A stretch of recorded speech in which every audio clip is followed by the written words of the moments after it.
So I'm with David Moorhouse from Lloyd's Register, who's just collected the Classification of the Society of the Year Award at the Lloyd's List Global Awards. Congratulations on winning the award. Thank you. A very well-deserved win for Lloyd's Register. Obviously a lot of activity going on at the moment, expansion in Asia on the horizon. An interesting time for classification societies generally. Where do you think the next interesting moves for class is going to come from? I think there's going to be a great impact on class from the BP Deepwater Horizon. I think we're going to see an immense amount of legislation coming forward over the next 7 to 10 years. I think this is not a short-term issue, I think it's a very long-term issue.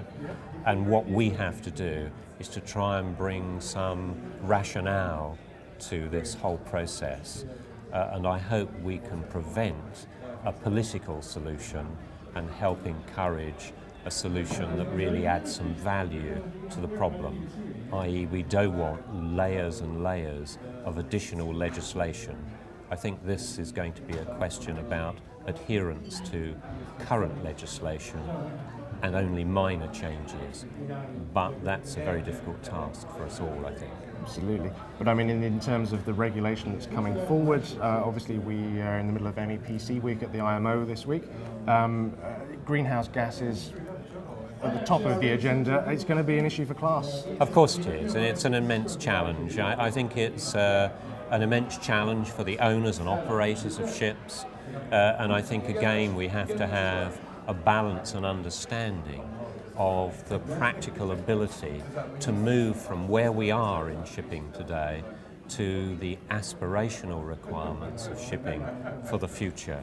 And the political solution is tomorrow, but the practical solution, I think, is probably the day after. Do I take it then that you're broadly optimistic that we can get a pragmatic response to the market-based measures? I wish that I could say that I was really, on board with an immediate solution. I think it's a longer-term solution that we are trying to find here. I think there are short-term things we can do, but they are not the long-term solution. The long-term solution is about changes in technology, is about delivering the way we propel ships in a different way. And at the moment one says, well, the easy solution is to use higher octane fuels, but the refining capacity of the world is not geared to produce the volumes of high octane fuels that shipping needs currently. So it's not just shipping. This needs to be a joint effort between the refiners and shipping.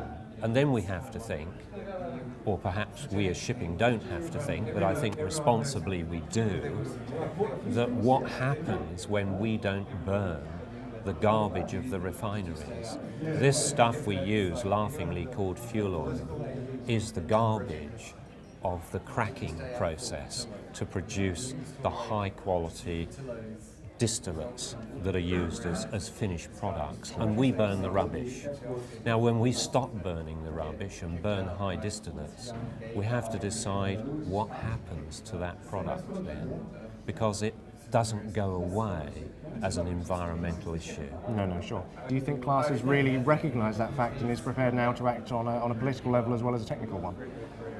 I think class always shies away from being the headline of the political arena because it always tries to give impartial views.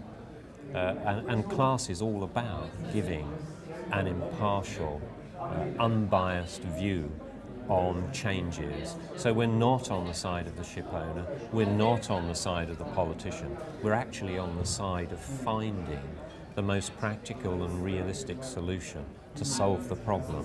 And so, I think, class is looking at all sorts of things at the moment, gas-fueled ships, nuclear-powered ships, all of the options that move us away from the current problem areas, but we always have to balance what's technically achievable against what's practically achievable.